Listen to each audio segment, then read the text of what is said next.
श्री स्वामी समर्थ. जय जय स्वामी समर्थ. नमस्कार स्वामी भक्तांनो, स्वामी स्वतः तुमच्यावर आशीर्वादाचा वर्षाव करत आहेत. तुमचे दुःख त्यांनी पाहिले आहे, तुमची हाक त्यांनी ऐकली आहे. स्वामीच्या प्रिय बाळा, तुला स्वामीवर व त्यांच्या बोलण्यावर विश्वास आहे ना? तुमचा खरंच स्वामीवर विश्वास असेल तर कमेंटमध्ये अशक्य ही शक्य करतील स्वामी असे टाईप करा आणि चॅनलला सबस्क्राईब बटन दाबून व्हिडिओला लाईक करा. भक्तांनो, स्वामी म्हणतात, माझ्या प्रिय बाळा, तुझ्यामध्ये असे काही आहे जे तुलाच माहीत नाही. तुझ्यावर अडचणी आल्या म्हणून चिंता करत बसू नकोस. वारा जसा एका दिशेने वाहत नाही, तसेच वाईट वेळेनंतर चांगली वेळ ही नक्की येते. तू ज्याच्यावर विश्वास ठेवलास त्यांनी तुझा विश्वासघात केला म्हणून रडत बसू नकोस. ज्याने तुला इतकी वाट पाहायला लावली तोच तुला इतके देईल की तुझी झोळीसुद्धा कमी पडेल. तुझ्या आयुष्याला सोन्यासारखी चकाकी यावी असे वाटत असेल तर टाकीचे घाव हे सोसावेच लागतात. त्यामुळे आयुष्यात अडचणी आल्या म्हणून खडतर प्रवासाला घाबरून उदास होऊन स्वामी सेवा सोडू नकोस. स्वामी तुला सोने बनवून पाहत आहेत. त्यामुळे थोडे कष्ट सहन कर, थोडा संयम ठेव. तुझ्या सर्व इच्छा पूर्ण होणार आहेत हा विश्वास तू स्वामीवर ठेव. तुझे आयुष्य खूप सुंदर आहे, त्यामुळे उगाच चिंता करत एक दिवस वाया घालू नकोस.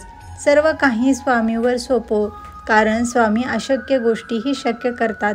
त्यांना तुझ्या सर्व अडचणी सांग, ते तुझे म्हणणे नक्की ऐकतील. कारण इतर लोकांप्रमाणे स्वामी तुझा कधीही विश्वास तोडणार नाहीत. त्यांना त्यांच्या लेकरांची खूप काळजी आहे, कारण ते नेहमी आपल्या लेकरांना आनंदात पाहू इच्छितात. पण अयोग्य मार्गी गेल्यावर योग्य ती शिक्षा देऊन योग्य मार्ग दाखवणारे मार्गदर्शकसुद्धा बनतात. जो चुकीचा माणूस तुझ्या आयुष्यातून जात नाही तोपर्यंत चांगली माणसे तुझ्या आयुष्यात येऊ शकत नाहीत. त्यामुळे माणसांना ओळखायला शिक. जर तुला तेही जमत नसेल तर स्वामींचे नामस्मरण कर, त्यांच्या नामाचा जप कर. त्यामुळे तुझे सर्व प्रश्न सुटतील आणि तुला चांगली माणसे ओळखायला मदत होईल. चांगली वेळ नक्की येते, पण ती योग्य वेळीच येते. त्यामुळे संयम ठेव आणि विचार करत बसणे सोडून दे. एक ना एक दिवस स्वामी माझी चांगली वेळ नक्की आणतील. मनामध्ये ठाम करून घे आणि आनंदाचे आयुष्य जग आणि स्वामीचा मंत्र जप करत राहा. स्वामीचे नामस्मरणाशिवाय दुसरे कोणते साधन नाही जे स्वामीपर्यंत तुला पोहोचवेल. कधीही मूर्ख माणसाशी वाद घालू नकोस. शक्य तितके अशा माणसांकडून दूर राहा आणि योग्य गोष्टीला साथ दे. अयोग्य लोक आणि अयोग्य मार्गाला जाऊ नकोस. मग बघ, यश तुझ्या चरणी लोळण घालेल. गर्दी करून लोक एकाच वाटेवर चालतात, पण ती वाट योग्य आहे का हे तू स्वतःच ठरव. तुझ्याशिवाय तुला कोणीही ओळखू शकणार नाही, कारण माणसाचे मन हे सुपीक जमीन आहे. तिथे जे पेरशील तेच उगवेल. मग तुलाच ठरवायचे आहे. त्यामध्ये मग विचार असो, प्रेम असो वा द्वेष असो, जे पेरशील तेच अनेक पटीने उगवेल. आपलेच घरातील लोक सतत अवहेलना करत असतील तर तिथून दूर होऊन नामस्मरण मंत्र जप करावा. त्यामुळे मन शांती होते आणि आपले लोक बोलले म्हणून वाईटही वाटत नाही. माणसाचे आयुष्य हे त्या कर्मावर असते. जसे तुम्ही कर्म कराल तसेच फळ तुम्हाला मिळते, मग ते चांगले असो वा वाईट. आपल्या पूर्वजन्माचे कर्मावरूनच आपला चांगला वाईट घरामध्ये जन्म होत असतो. म्हणून तर म्हणतात ना, चांगली माणसे मिळायला चांगले कर्म केले पाहिजे. गेल्या जन्मात तुम्ही जे पाप कर्म करतात त्याची शिक्षा तर भोगावीच लागते. तसेच चांगल्या कर्माचे फळसुद्धा तितकेच चांगले भेटते. तुम्ही जसे कर्म केलात ते एक ना एक दिवस तुमच्या समोर नक्की येते. कर्म कोणाचे गुलाम नसते. स्वामी म्हणतात, माझ्या बाळा, हे आयुष्य खूप सुंदर आहे. त्यामुळे तुझ्या या सुंदर आयुष्यात माझे नामस्मरण कर, माझ्या मंत्राचा जप कर. त्यामुळे तुझ्या वाईट कर्माची तीव्रता कमी होते. म्हणजे जिथे हात जाणार होता तिथे बोटावर निभावले. तू जर तुझ्या प्रारब्धाची तीव्रता कमी करण्यासाठी काहीच नाही केलास तर मी सुद्धा तुझ्यासाठी काहीही करू शकणार नाही. तुला पाण्याजवळ न्यायचे काम माझे आहे. त्यामध्ये तुला पोहायला शिकायचे आहे तर तुलाच हातपाय हलवावे लागतील. त्यामुळे तुला सतत माझे नामस्मरण करणे जमत नसल्यास तो माझा मंत्र जप मोबाईलवरही लावू शकतोस.